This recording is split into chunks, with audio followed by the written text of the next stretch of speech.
할렐루야, 안녕하셨습니까?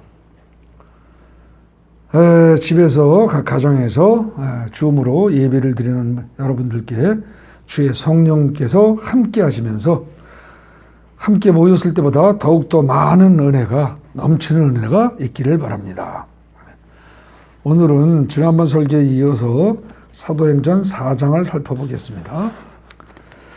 사도행전 4장을 보면은요, 여러분들 그 성경책을 보십시오. 맨 처음에 소제목이 몇 개가 나오죠? 처음 게 뭐가 나옵니까? 한 3개 정도 소제목이 나오는데, 처음 게 뭐예요? 베드로와 요한이 공회 앞에 서다 하는 제목으로 1절부터 해서 그게 22절까지니까 비교적 길게 나옵니다. 그리고 23절부터 한 마음으로 하나님께 기도하다. 그리고 그 다음에 32절부터 해서 물건을 서로 통용하다 하고 크게 3단락으로 나옵니다. 그리고 맨 마지막에 36절을 보면 그 바나바 이야기가 나오는데, 바나바가 값을 팔아서 밭이 있음에 그것을 팔아서 사도들 앞에 발 앞에 뒀다 하면서 그 다음 5장 아나니아 삽비라 이야기로 연결이 됩니다. 그런데 이제 그렇게 연결을 시키면서 동시에 물건을 서로 통용하고 특별히 가난한 사람이 없도록 했다는 얘기를 이제 하는 중에 한 부분으로 나오는 거죠. 그래서 일단 크게 3부분으로 이제 나눠볼 수 있는데, 특히 이제 첫 번째 게 좀 길죠. 그래서 베드로와 요한이 공회 앞에 서다 하는 이 내용이 길다 보니까 핍박을 받는 게 좀 길게 느껴질 수 있습니다. 그런데 지금 4장의 첫 단락은 사실은 전체적인 맥락을 보면 어떻게 돼요? 핍박을 받았다가 중요한 게 아니고요.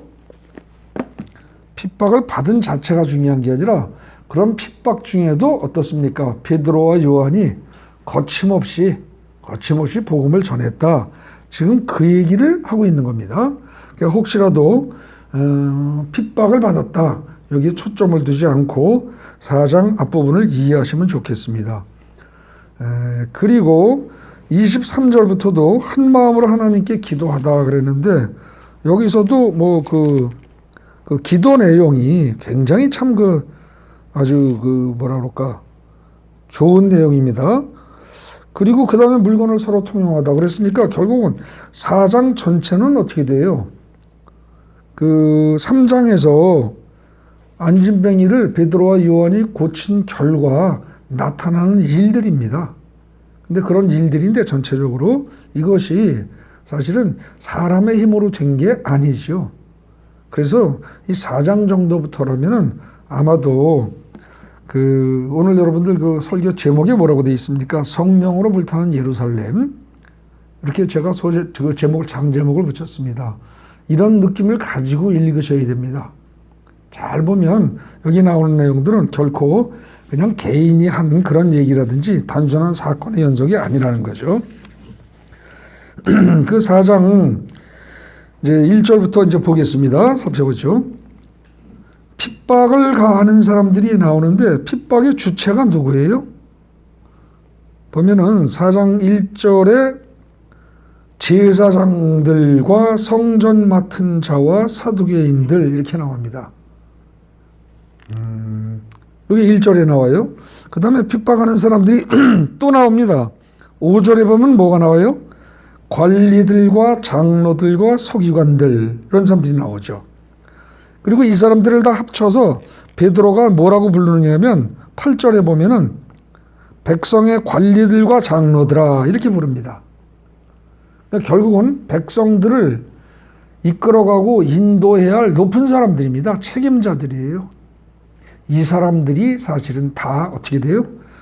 예수를 핍박하고 예수를 죽이고 그 다음에 예수의 제자들을 핍박하는 사람들입니다.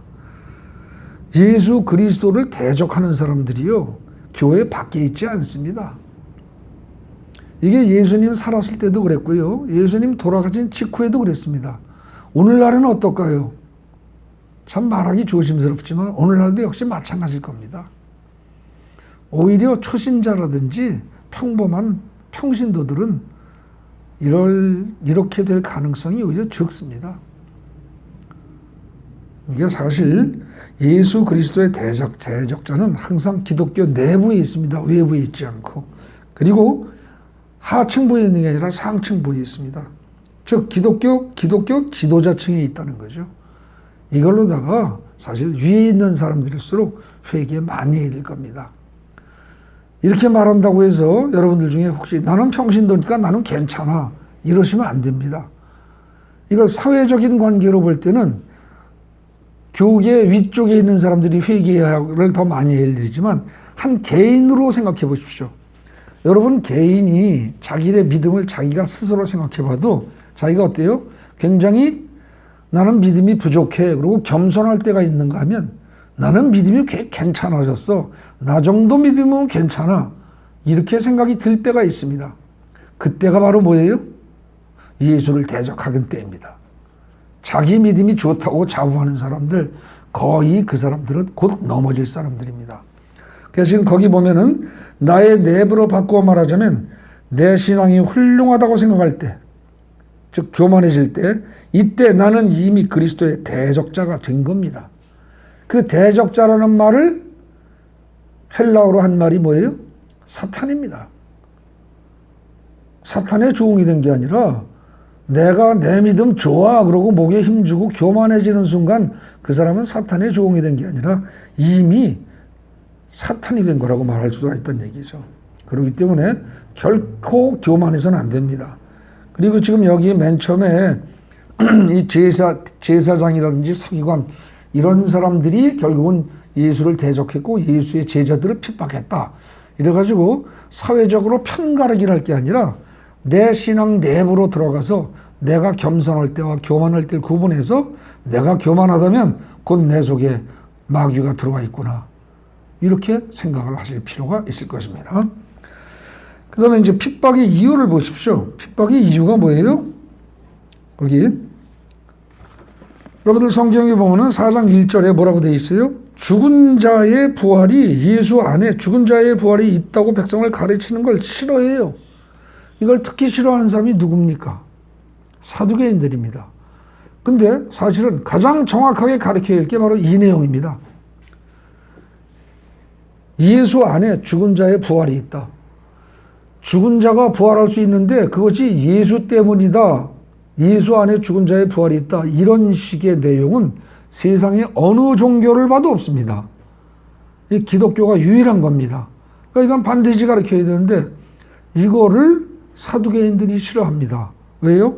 사두개인들은 죽은 다음의 세계, 영의 세계를 믿지 않는 사람들입니다. 천사가 없다고 생각하는 사람들입니다. 부활이 없다고 생각하는 사람들이에요. 이런 사람들이 옛날에 있었습니다. 오늘날에는 없느냐? 아니요, 오늘날도 있습니다. 합리주의적 신앙을 가리키고 이성적 신앙을 가리키는 사람들. 이게 오늘날 현대판 사두개인들입니다. 여러분들 이 사두개인들이 천당도 없고 말하자면은 죽은 자의 부활도 없고 천사도 없다. 이렇게 가리키는 것이 그들이 잘못 생각한 것일까요? 미쳤을까요? 아닙니다. 실제로 여러분들 그때 사두개인들이 성경이라고 생각했던 건 구약 성경입니다. 구약 성경 잘 읽어보십시오. 죽은 다음에 천당 간다는 얘기가 나옵니까? 거의 찾아볼 수가 없습니다. 그 다음에 부활한다는 얘기 나와요? 거의 찾아보기 힘듭니다.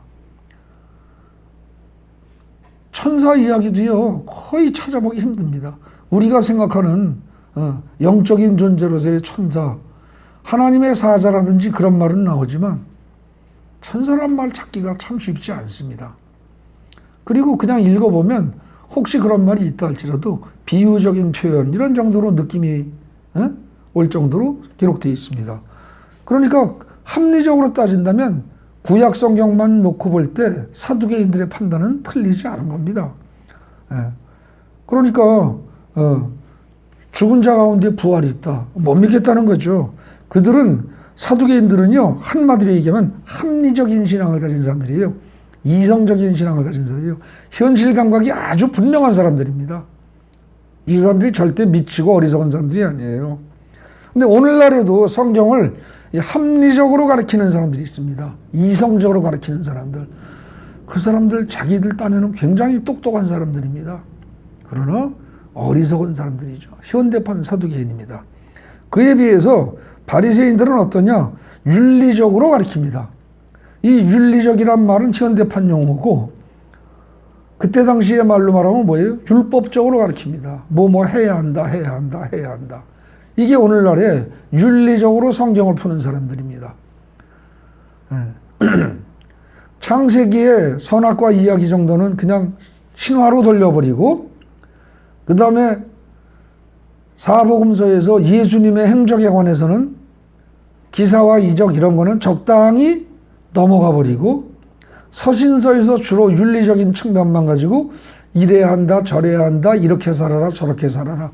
그걸로 다 주로 설교하는 사람들, 그 사람들이 결국 바리새인들입니다. 그들의 신앙에 맞지 않기 때문에 예수의 제자들을 핍박한 겁니다. 핍박의 이유 첫 번째, 결국 뭐예요? 이 죽은 자 안에 부활이 없다. 죽은 자에게 예수 안에 부활이 있다. 이런 식으로 간교를 싫어했다 그러는데 이 말은 바꿔 이게 뭐예요? 자기들의 신앙과 자기들의 교리에 어긋나는 걸 거부했다 이런 뜻입니다.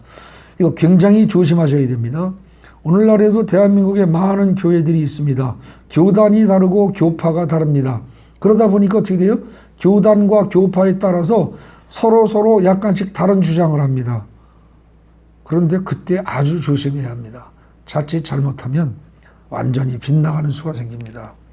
교단과 교리의 근거에서 성경을 이해할 것이 아니라 성경의 근거에서 교단과 교리의 한계를 뛰어넘어야 됩니다. 거기 핍박의 첫 번째 이유 설명하면서 로마서 1장 16절, 고린도전서 1장 22절, 24절 거기 그런 것들을 제가 몇 개를 인용해 놨습니다. 로마서 1장 16절에 뭐라 그래요? 내가 복음을 부끄러워하지 아니하노니 이 복음은 모든 믿는 자에게 구원을 주는 하나님의 능력이 됨이라 그랬습니다. 복음은 하나님의 능력입니다. 능력이 안 나타나면 이건 복음 아닙니다. 그냥 듣기 좋은 말, 윤리적으로 옳은 말, 그거 복음 아닙니다. 합리적인 가르침, 복음 아닙니다. 복음에 가까운 근처에 간 것일 수는 있습니다. 그러나 그거 자체는 복음 아닙니다. 그런데 우리는 고린도전서 1장 22절, 24절 거기서 보는 것처럼 유대인들은 표적을 구합니다. 자꾸. 네가 하나님의 아들이란 증거를 보여봐라. 기사와 이적을 보여라. 자꾸 이럽니다. 여러분들 기사와 이적을 자꾸 찾는 사람들은 현대판 유대인들입니다. 잘 아셔야 됩니다. 기사와 이적만을 자꾸 찾고 어느 교회가 기사와 이적이 많이 나타난다고 해서 그것만 찾아간다면 여러분들은 현대판 유대인들입니다. 예수 믿는 사람 아니란 뜻이에요. 헬라인은 지혜를 찾습니다. 고전 1장 22절에 의하면 성경을 아주 철학적으로 깊이 있게 풀어낸다. 철학적으로, 논리적으로, 학문적으로 계속 아는 척하고 온갖 철학 다 갖다 들이대고 설명하는 거, 그거 잘하는 교회 찾아가고 그거 좋아하는 사람들, 그 사람들은 그리스도인 아니란 얘기입니다. 헬라인이라는 거예요. 성경이 하는 얘기입니다. 그러면 헬라인이든 유대인이든 상관없이 그리스도를 믿는 사람들이라면 어떻게 되느냐? 그리스도를 믿는 사람들. 그리스도는 하나님의 능력이고 하나님의 지혜입니다. 그리고 복음이 하나님의 능력입니다. 그러니까 우리는 성경을 통해서 능력의 하나님을 체험해야 됩니다. 그때 능력의 하나님 그럴 때 그것이 그러면 유대인들이 표적을 구한다 할 때 표적하고 뭐가 달라요? 이거를 혼동하면 또 자꾸 헷갈립니다. 유대인들이 구하는 기사와 표적은 어떤 거예요? 물이 포도주로 변하는 것 같은 그런 겁니다. 그런데 그리스도는 하나님의 능력이다. 그리고 하나님의 지혜다. 라든지 복음은 하나님의 능력이다. 그럴 때 하나님의 능력이란 뭐예요? 사람을 바꾸는 능력입니다. 그걸 생각하시면 쉽습니다. 이를테면 술주정뱅이가 술을 끊고요. 담배에 각종 마약 중독돼 있던 사람들이 그걸 끊고요. 성질이 불같고 아주 못돼 먹고 교만하고 거짓말 잘하고 나쁜 짓 하던 그런 사람들이 착하고 선한 사람으로 바뀌는 겁니다. 사람을 바꾸는 능력 성경 빼놓고는 거의 없습니다. 무엇이 사람을 바꿉니까? 3살 버릇 80까지 간다고 사람을 바꾸는 게 굉장히 힘듭니다. 그런데 오로지 복음만이, 예수 그리스도만이 사람을 바꿉니다. 그래서 여러분들이 교회를 다니면서 그 전에 가지고 있던 자기의 불같은 성격, 그 다음에 남 비방하기 좋아하고 험구담하기 좋아하고 교만하고 잘난 척하고 뭐 등등 여러 가지 안 좋은 특성들을 가지고 있던 사람이 그게 바뀌었다면 그게 바로 뭐예요? 하나님이 역사하신 증거입니다. 하나님의 능력이 나타난 증거예요. 그러니까 우리는 1차적으로 교회를 다니면서 내가 사람이 바뀌었는가, 이걸 가지고 내가 그리스도인인가, 진짜 그리스도를 받아들였는가 아닌가, 이거를 판단하셔야 됩니다. 근데 내가 바뀔 생각을 하지 않고 그 교회에 가면 기사와 이적이 나타나는 거 아닌가, 그것만 눈여겨보는 사람은 그리스도인이라고 할 수 없고 성경대로 하면 유태인입니다. 신판 유태인이죠. 그걸 여러분들이 잘 구별하셔야 됩니다. 첫 번째 이 핍박의 이유가 이거 잘 살펴야 되는데 다 자기네들의 생각을 기준으로 판단하는 겁니다. 그걸 마가복음 7장에서는 뭐라고 해요? 장로들의 전통이라고 얘기를 하죠. 그죠? 장로들의 전통. 즉 인간이 만든 신앙적 전통을 가지고 예수의 제자들을 판단한 겁니다. 누가? 사두개인들이. 자기네가 가지고 있는 신학적 전통을 가지고. 그러지 말고 우리는 예수의 말씀을 그냥 그대로 받아들여야죠. 신학으로 자꾸 왜곡하거나 변질시키거나 가감하지 말고 예수의 말씀, 하나님의 말씀을 그냥 받아들여야 됩니다. 자꾸 바꾸면 안 됩니다. 제가 설교할 때 누차 얘기했습니다만 이를테면 마가복음의 경우 5병의 기적을 얘기하고 7병의 기적을 이야기할 때 보면 그건 분명히 문맥상으로 볼 때 다른 데서는 얘기가 다릅니다. 요한복음은 달라집니다. 근데 마가복음에서의 5병이요와 7병이요는 분명히 제자들에게 너희가 직접 해봐라 하는 뜻입니다. 근데 그걸 자꾸 인간의 생각으로 바꿔서 해석을 해버립니다. 그렇게 되면 마가복음에 물타기 하는 겁니다. 얘기가 전에 달라지는 거죠. 우리도 모르게 교회의 전통으로 하나님의 말씀을 폐하고 하나님의 말씀을 변질시키는 그런 일을 하고 있지 않은지 잘 생각해 볼 필요가 있습니다. 핍박의 두 번째 이유, 거기 보면은요, 무슨 권세로 너희가, 누구의 이름으로, 무슨 권세로 너희가 이런 일을 하느냐 그러고 따집니다. 대제사장들이. 이건 뭐냐면 자기들의 권세와 자기들의 이름에 의한 것이어야 한다는 겁니다. 이것도 오늘날에 그대로 살아 있습니다. 각 교단에서 자기네가 인정한 규정에 의해서만이 목회자를 인정합니다. 뭐 제가 다른 방식으로 인정하자는 걸 주장하는 건 아니에요. 어떤 면에서 인간 사회이기 때문에 어쩔 수 없는 면도 있습니다. 그런데 그렇게 하면서 자기네 교단에서 나온 목사만이 대단히 잘나고 다른 교단에서 나온 목사를 때로는 경시하는 경우도 있습니다. 잘못된 거죠. 그런 식의 생각들, 자기들의 권세와 자기들의 이름에 의한 것이어야만 권위를 인정할 수 있다. 이런 식의 생각들 굉장히 잘못된 겁니다. 아마 그 기준으로 말하면 예수님이 지금 오셔도 어떻게 돼요? 목사가 아니기 때문에 신학대학원을 안 나왔기 때문에 예수님도 오늘날 오셨다 하더라도 말 한마디 못할 수도 있습니다. 이 핍박의 이유를 자꾸 인간적인 기준을 들이대면 안 됩니다. 무슨 권세와 누구 이름으로 이렇게 따지는 것은 예수님을 죽이기 직전에 그때 마가복음 11장에서도 똑같은 질문을 했죠.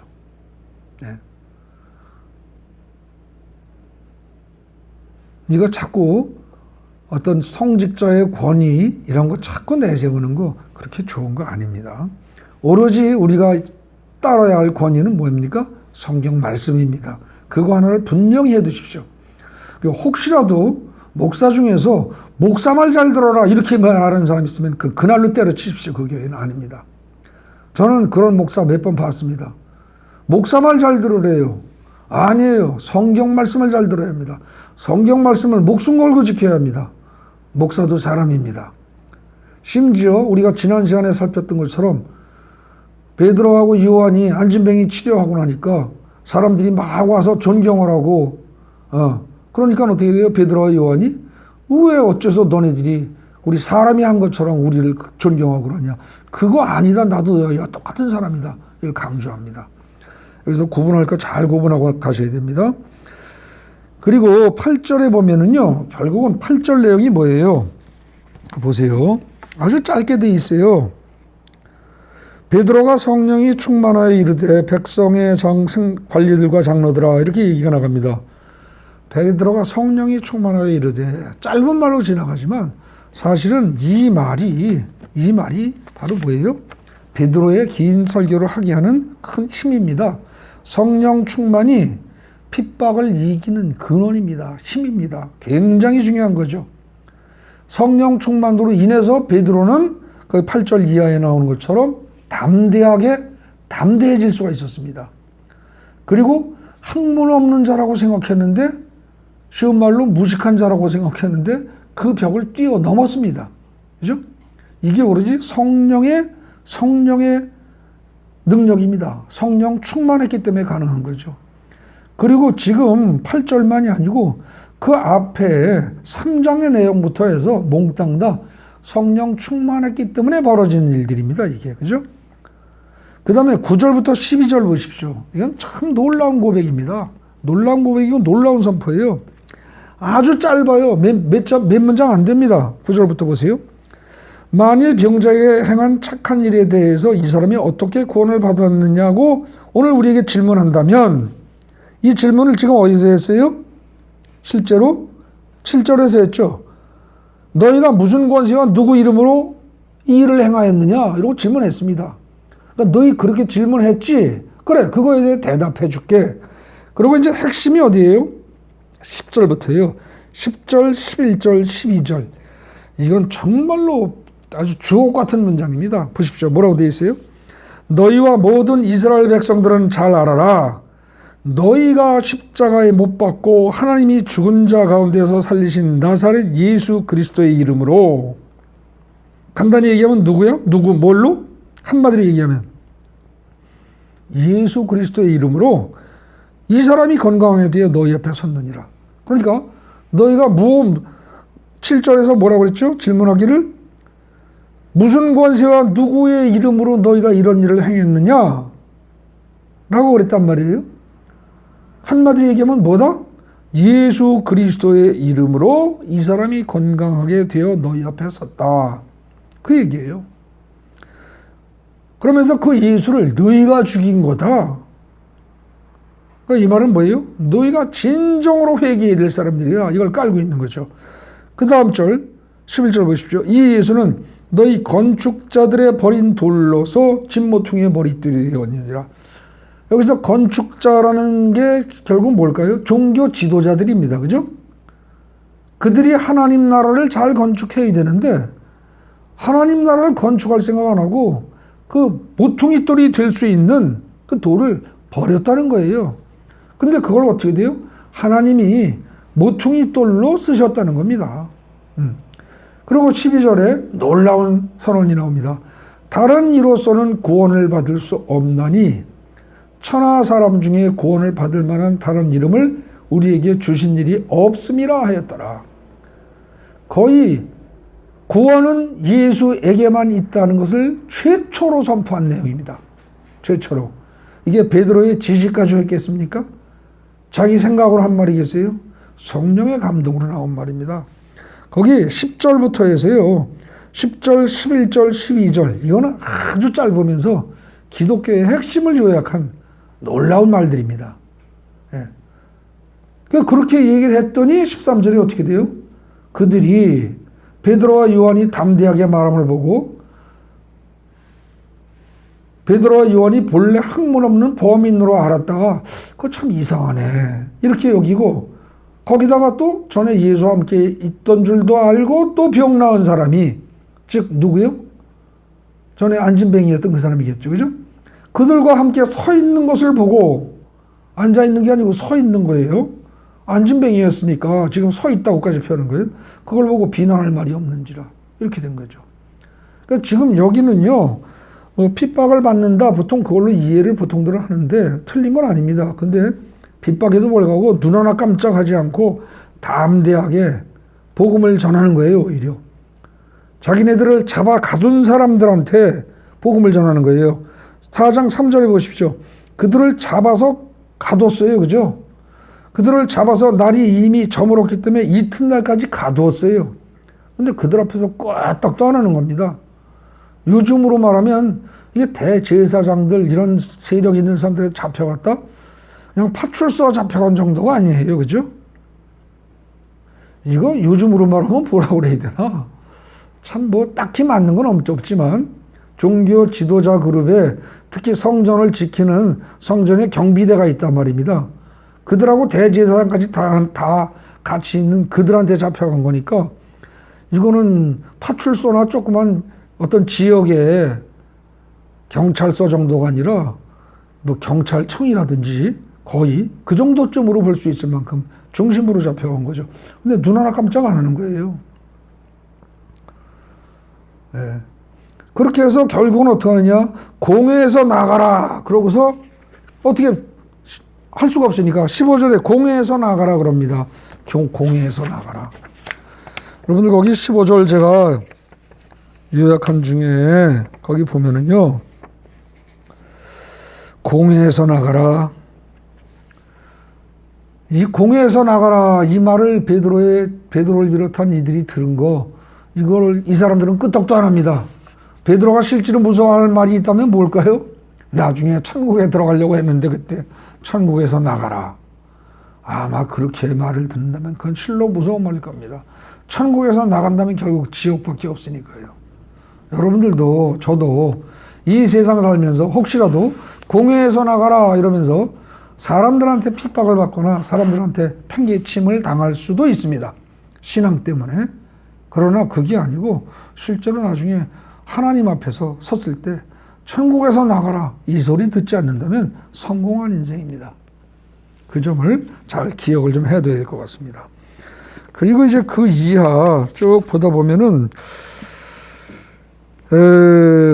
19절 보십시오. 중요한 부분만 그냥 짚고 넘어가겠습니다. 19절에 18절에서 야 너네 예수 이름으로 말하지도 말고 가르치지도 말어 막 그러고 했더니 19절에 베드로와 요한이 대답하여 이르되 하나님 앞에서, 굉장히 중요한 말입니다. 하나님 앞에서 너의 말을 듣는 것이 하나님의 말씀을 듣는 것보다 옳은가 판단하라.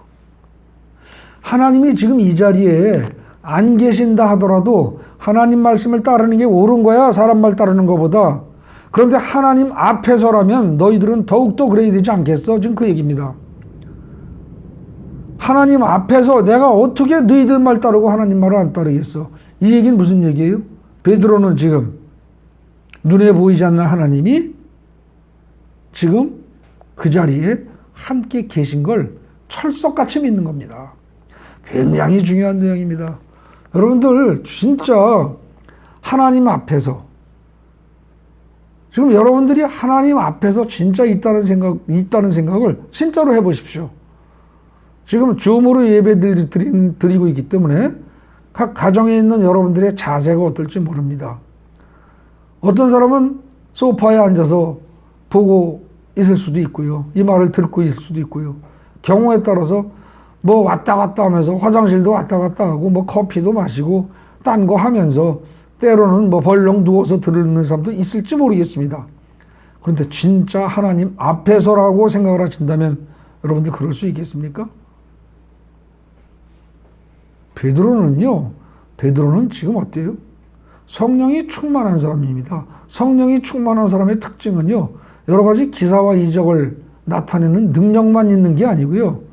성령이 충만한 사람은 항상 하나님 앞에 내가 있음을 자각하고 사는 사람입니다. 이 점 놓치시면 안 됩니다. 거의 평범해 보이지만 하나님 앞에서 내가 사람의 말 듣는 게 더 좋다고? 아니야, 그럴 수가 없어. 지금 19절은 그 얘기를 하고 있습니다. 다음에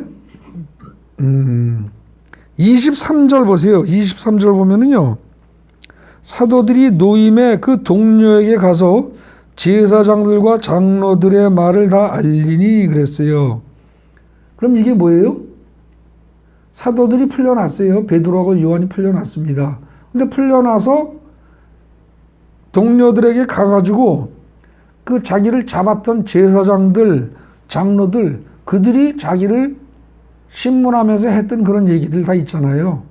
그걸 가서 알렸대요. 그럼 이 말은 무슨 뜻입니까? 그들이 한 신문은 공개된 신문이 아니었다는 거죠.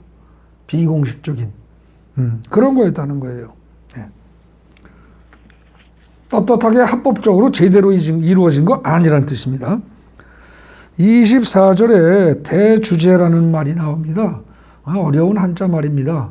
오늘날 잘 안 쓰기 때문에 어려운 거죠. 한자가 어려워서 어려운 게 아니고 큰 대자에다가 주인 주자에다가 그 제자가 재상 그럴 때 쓰기도 하는 제자인데 이게 다스린다 그런 뜻입니다. 그러니까 온 세상을 다스리는 위대한 분이시오. 뭐 그런 정도로 이해하시면 맞습니다. 그 다음에 26절 있죠. 이게 번역이 조금 좀 그렇습니다. 26절에 대적하도다 하신 이로소이다. 이게 무슨 뜻이에요? 이로소이다가? 이게 번역이 아주 애매하게 되어 있습니다. 구직구 번역을 하면은요, 이거는 대적하도다 하신 분이십니다. 이렇게 번역하면 됩니다. 근데 원문에 충성스럽게 한다면, 원문에 충실하게 한다면 그렇게 하지 말고요. 그냥 어떻게 돼요? 하셨나이다 그러고 끝내야 됩니다. 하셨나이다. 그럼 어떻게 됩니까? 그 말씀하신 내용이 25절에 거기 어찌하여 열방이 거기서부터예요. 대적하도다까지. 그래서 25절에 거기 다윗의 입을 통하여 성령으로 말씀하시기를 어찌하여부터 대적하도다까지 해놓고 그 다음에 맨 마지막에 하신 이로다 그러지 말고 그냥 하셨나이다. 그렇게 번역을 하는 게 훨씬 더 정확합니다. 네. 그 다음에 28절, 7절, 8절이요. 우리가 읽었을 때 굉장히 이해하기가 쉽지 않습니다. 여러분들 이해 잘 되십니까, 여기? 성경은요, 읽다가 조금이라도 이해가 잘 안 되고 껄끄러운 부분이 나오면 반드시 멈춰서 짚고 넘어가야 됩니다. 27절은요, 거기 번역을 그렇게 해놔서 그런데 이건 무슨 뜻이냐면 여러분들 주보에 요약한 것처럼 이런 뜻입니다.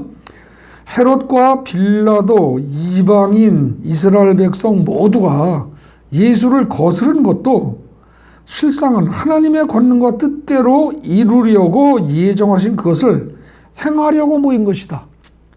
저희들 딴에는 잘났고 저희들이 권세를 가지고 저희들이 예수를 핍박하고 예수의 제자들을 핍박하고 이렇게 하려고 모였다고 자기네들은 생각하는데 그거 역시 하나님의 계획에 다 있었다는 거예요.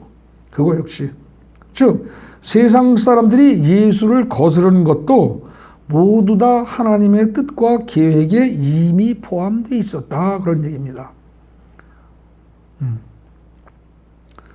그래서 지금 거기 27절 이하를 보면 자기네들이 잡혀가고 고생하고 한 이것도 하나님이 다 계획하시고 한 건데 그 얘기를 27절, 28절까지 하고 그 다음에 29절에 이어서 하는 얘기예요. 모든 것이 주님이 다 알아서 하시는 거고 주님이 다 주관하시는 건데 지금도 그들이 우리를 위협한다. 위협하고 있으니 이제 주님 좀 살펴보시고 종들로 하여금 참 놀라운 고백이 또 나옵니다. 거기요. 그들의 위협함을 굽어보시고 그랬으면 그 다음 문장이 어떻게 가야 자연스러워요?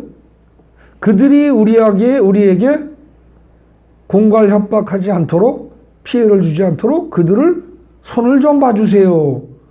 이렇게 문장이 나가야 자연스럽습니다. 그죠?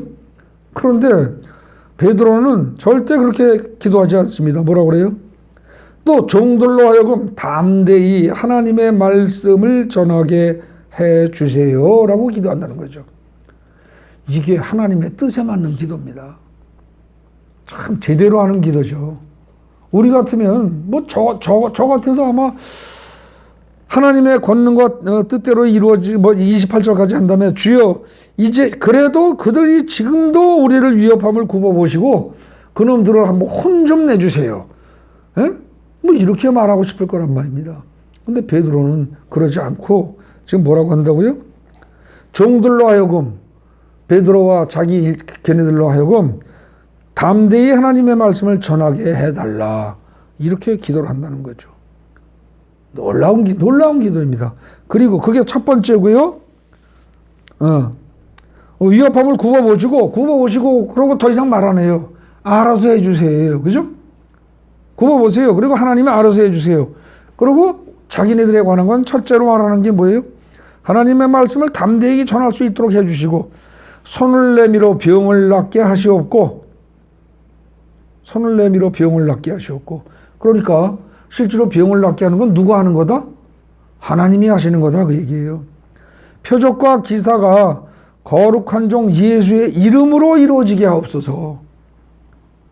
개인의 능력이 아니라. 그죠? 그러니까 이거 잘 생각해 보시죠. 이렇게 기도를 하느니 하나님이 안 들어주시겠습니까? 하나님의 마음에 쏙 들게 그야말로 정확하게 얘기를 하는 겁니다. 그렇게 기도를 한 거예요. 그렇게 하고 기도를 했더니 예수의 이름으로 이루어지게 하옵소서. 그러니까 예수가 높여지게 되는 거겠죠. 그죠? 예수에게 영광이 돌아가도록 자기네들은 일하겠다 그 얘기입니다. 그랬더니 31절에 빌기를 다하며 그 다음에 어떻게 돼 있어요? 모인 곳이 진동하더니 기도 끝났는데 그 사람들 모여있는 그 자리가 지진이 나는 것처럼 흔들린단 말입니다. 그야말로 유태인들이 좋아하는 기사와 이적이 표적이 나타나는 거예요. 그죠? 네. 그게 나타나고요. 그 다음에 어떻게 돼요? 무리가 다 성령이 충만하여 기도 제대로 한 결과입니다. 문장으로 봐서는 성령이 충만해서 모인 곳이 진동하더니가 아니고요. 기도를 제대로 했더니 막 모인 곳이 진동하더니 기도 제대로 해야 성령 오십니다. 그 문장 잘 보세요.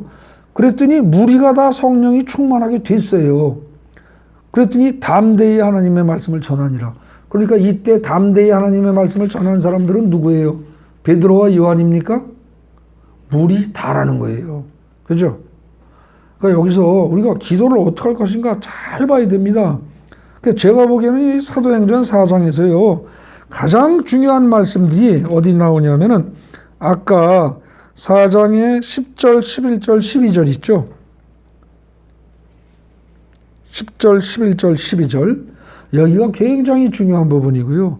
그리고 또 한 군데 중요한 부분을 찾으라고 한다면 어디냐면은 29절, 30절, 29절, 30절 조금 길게 보면 31절까지 29절, 30절입니다.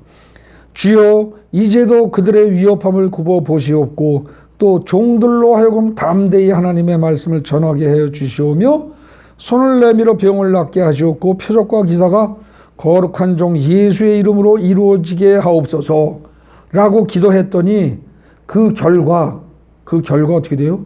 모인 곳이 진동을 해요. 땅이 흔들려요. 그러더니만 그 기도 제대로 했더니 그러고 나서 무리가 다 성령이 충만해요. 베드로와 요한뿐만이 아니고 무리가 다. 그 결과 하나님의 말씀을 담대히 전했다는 거죠. 그리고 이제 32절부터 믿는 무리가 한 마음과 한 뜻이 돼요. 한 마음과 한 뜻이 돼요. 이게 되고 나니까 모든 물건을 서로 통용하고, 이건 놀라운 얘기입니다. 모든 물건을 서로 통용한다. 이게 오늘날 가능합니까? 어디서도 이게 가능하지가 않습니다. 쉽지가 않아요. 그죠?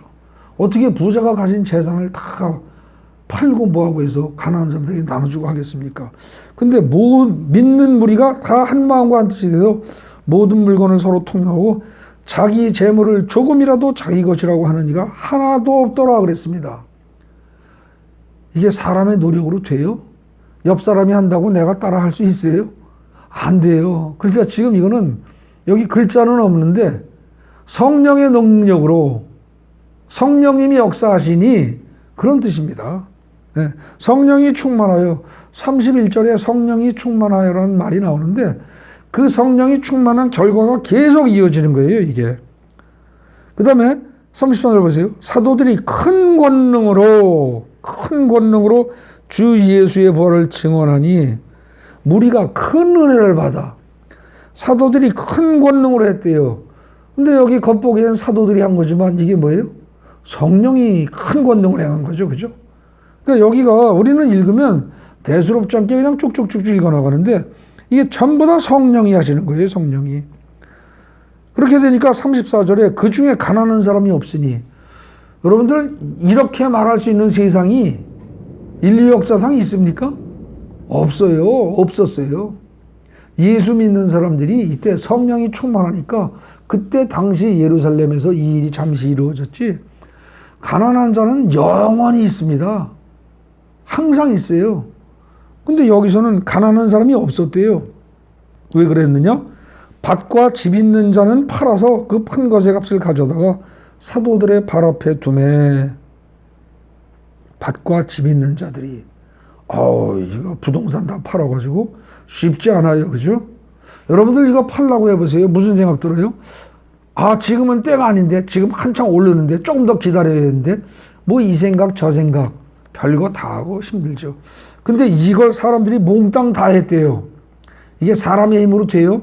안 돼요. 지금 사도행전 4장은요. 몽땅 다 성령의 능력으로 되는 겁니다. 그러니까 인간적으로 말하면 비정상적으로 되는 거예요. 지금. 안 될 일들이. 예. 그걸 다 팔아서 각 사람의 필요에 따라서 또 나눠줬대요. 사도들이. 각 사람의 필요에 따라 나눠준다. 이게 어떻게 보면 가장 바람직한 거죠.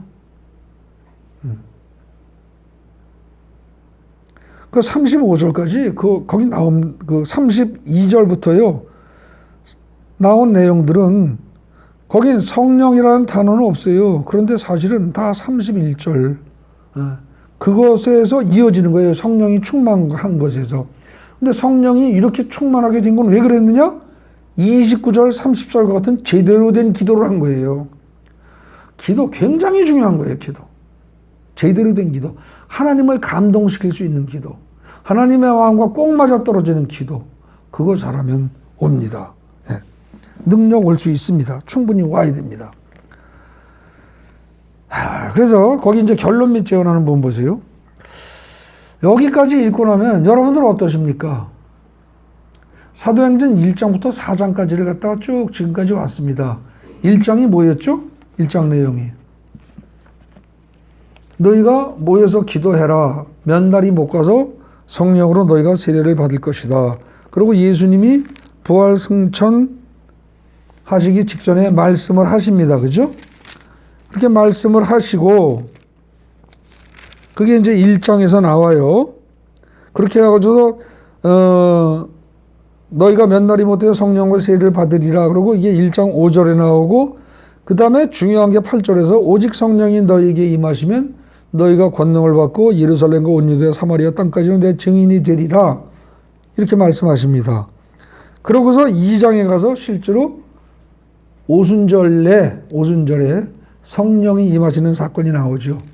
그래서 뭐 각종 방언을 말하고 불의 혀 같은 것이 각 사람의 머리 위에 있고 그리고 그때 베드로의 오순절 설교가 이어집니다. 그죠? 근데 이 무식한 베드로가 잘날 것 없는 베드로가 설교를 했는데 그때 3,000명이 회개를 했다고 그랬죠. 놀라운 일입니다. 오늘날에도 이게 힘듭니다. 잘 안 돼요. 그죠?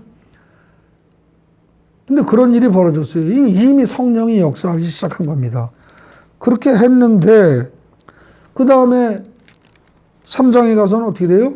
안진뱅이를 베드로가 치료를 합니다.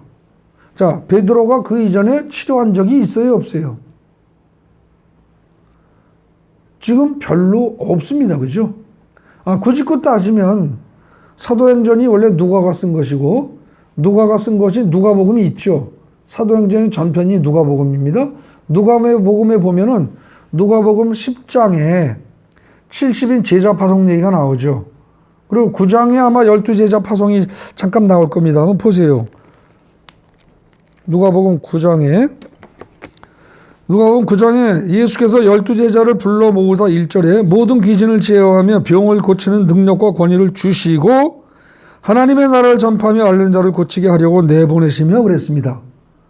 그랬으니까 이미 누가복음 9장에서 예수님이 제자들에게, 베드로를 포함한 제자들에게 그런 능력을 주시긴 주셨습니다. 그죠? 그래서 한때 행했을지 모릅니다. 그러나 실제로 예수의 마지막 죽음을 보고 실망하고 갈릴리 호수로 다시 가서 고기나 잡고 그러고 쭈그리고 있던 기운 빠진 제자들로서는 어떻게 돼요? 그 능력 다 잃어버리고 그냥 고기 잡고 그냥 살았을 거란 말입니다. 포기하고. 그랬는데 지금 성령 받고 나니까 놀라운 능력을 다시 발휘하는 거죠. 안진뱅이를 고칩니다. 안진뱅이를 고치고 그로 인해 가지고 지금 그 이후에 4장 얘기, 오늘 살핀 4장 얘기가 나오는 거죠. 예루살렘 성내에 대제사장 그룹들이 기겁을 하고 난리가 나는 거죠. 이들로 인해서. 그러면서 그들을 핍박하려고 들고 그런데도 불구하고 한마음 한뜻으로 기도하면서 놀라운 일들이 계속 생기고 서로 물건을 통용하고 기사와 이적만 나타나는 게 아니라 진짜 놀라운 기사와 이적은 뭐예요? 사람들이 자기의 땅과 집을 다 팔아서 갖다 바쳤다는 게 이게 진짜 놀라운 기사와 이적입니다. 그야말로 생각이 바뀐 거죠. 삶이 바뀐 겁니다. 삶의 목표가 바뀐 거예요. 이렇게 됐다는 거예요. 여기까지 이제 나온 게 4장입니다. 근데 여러분들 어떻습니까? 여기까지 읽고서 무슨 생각이 듭니까? 저는 굉장히 마음이 답답하고 괴롭습니다. 하나님, 왜 우리는 이게 안 됩니까? 우리 교회는 왜 이게 안 됩니까? 저는 왜 이게 안 됩니까? 답답하다는 거죠. 여러분들 여기서 옛날에 그랬대더라 이러고 넘어가면 안 됩니다. 우리는 진짜 여기서 애통해야 합니다. 답답해야 합니다. 가슴 아파해야 합니다. 왜 우리는 이게 안 되는가 오늘날. 거기 결론 몇 지어 보십시오. 우리에게는 사도행전 1장부터 4장까지의 역사가 왜 안 일어날까? 이제 이 문제를 심각하게 생각해 볼 때가 되었습니다. 기도의 양이 부족해서 그럴까요? 우리가 기도의 양이 부족해서 그럴까요? 사도행전 1장에서 보면 너희가 몇 날이 못 되어 성령으로 세례를 받으리라고 그랬는데 그 몇 날이 아직 우리는 안 돼서 기도의 양이 부족해서 그러냐 말입니다. 아니면 모든 것은 기독교는 회개부터 시작합니다. 회개가 부족해서 그럴까요? 회개가 부족해서 교회에 큰 역사가 안 일어나나요? 아니면 기도의 양이 부족한 것도 아니고 회개가 부족한 것도 아닌데 외식적인 믿음과 기도 때문인가? 외식적인 믿음과 기도 수도 없이 많이 하고 굉장히 오래 하고 하는데 가식적인 게 있을 수 있다는 거죠. 남 용서할 거 안 하고 그 다음에 뭔가 하나님이 보시기에 껄끄러운 게 뭐 있다는 거예요. 외식 굉장히 성경에서 특히 예수님이 심각하게 다루신 부분입니다. 이것 때문인가? 아니면 다 괜찮은데 성령 충만을 간구하는 이유와 목적이 아까 우리가 살핀 거 저기서 어디였어요? 29절이죠. 29절. 특히 30절 부분. 담대히 종들로 하여금 담대히 하나님의 말씀을 전하게 해주시고 첫째, 손을 내밀어도 병을 낫게 하시고 표적과 기사가 거룩한 종 예수의 이름으로 이루어지게 하소서. 이렇게 기도가 돼야 되는데 내가 권능을 받고 싶습니다. 우리 교회가 커지고 싶습니다. 교회에 사람이 많아지길 원합니다. 이런 식의 생각을 가지고 하기 때문에 하나님이 보시기에 어떻게 돼요? 만약에 그렇다면 성령 충만을 간구하는 이유와 목적이 순수하지 못해서인가? 여러 가지 생각할 수 있습니다. 이 밖에도 여러 가지 우리가 생각해 볼 수 있어요. 왜 우리에게는, 나에게는, 우리 교회에서는 사도행전 1장부터 4장까지 역사가 왜 안 일어나는가? 이 문제를 놓고 정말 이번 주 내내 기도하는 여러분 되시기 바랍니다. 저도 기도해 보겠습니다. 이거 무슨 뭐 다른 거 더 이상 진도 나가는 게 의미가 없을지 몰라요. 더 나가봐야 지식만 많아지는 것뿐이에요. 왜 안 되냐는 거죠. 머리로는 성령을 아는데 성령이 오시기도 우리는 간절히 원하는데 교회마다 다르고 사람마다 다를 수 있습니다. 근데 적어도 우리 교회는 성령님이 우리에게 오셔서 성령 충만해서 성령의 역사 나타나기를 간절히 바라는데 왜 안 되냐는 거죠.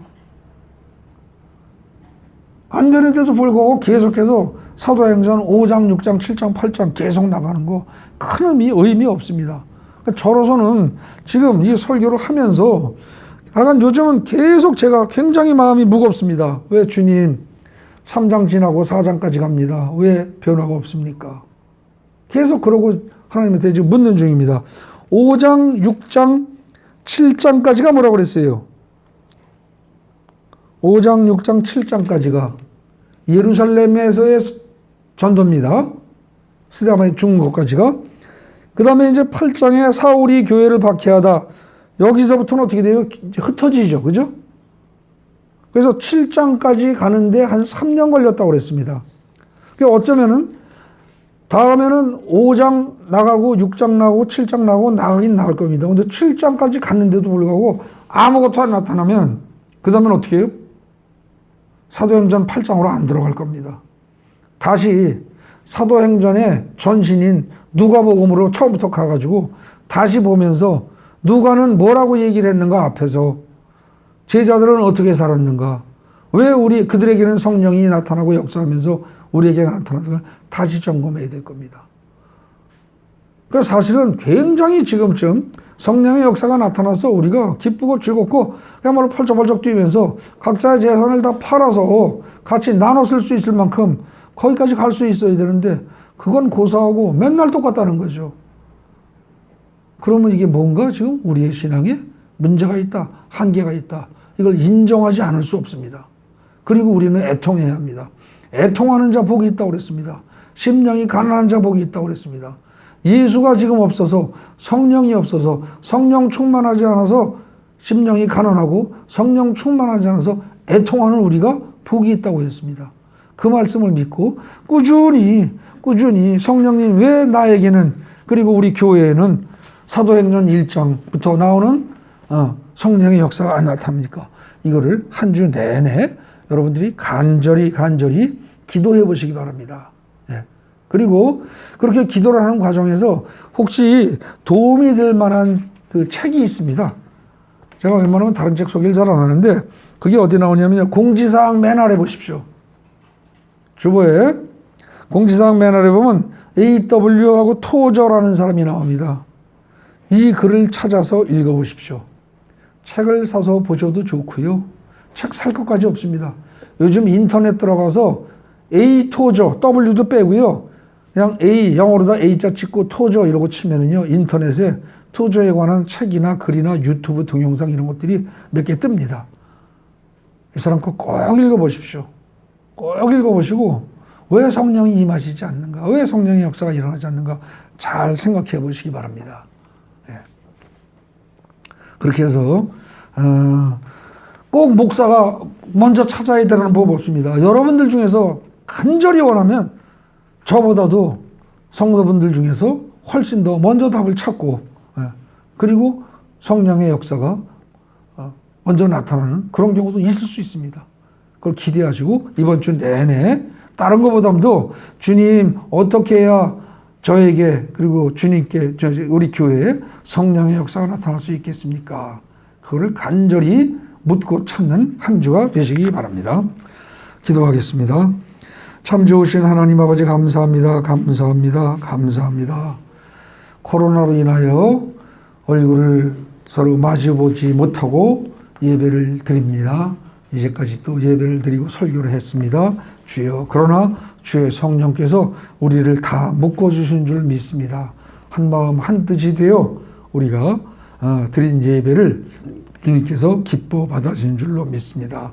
각 사람의 마음을 다 주관하셔서 성령이 인도하시는 각 사람이 되게 하옵시고 성령의 권능과 능력이 나타나는 각 사람이 되게 하옵소서. 그리하여 담대하게 복음을 전하고 예수 이름으로 예수를 드러내는 삶을 살게 하옵소서. 예수님 이름으로 감사드리며 기도 올립니다. 아멘.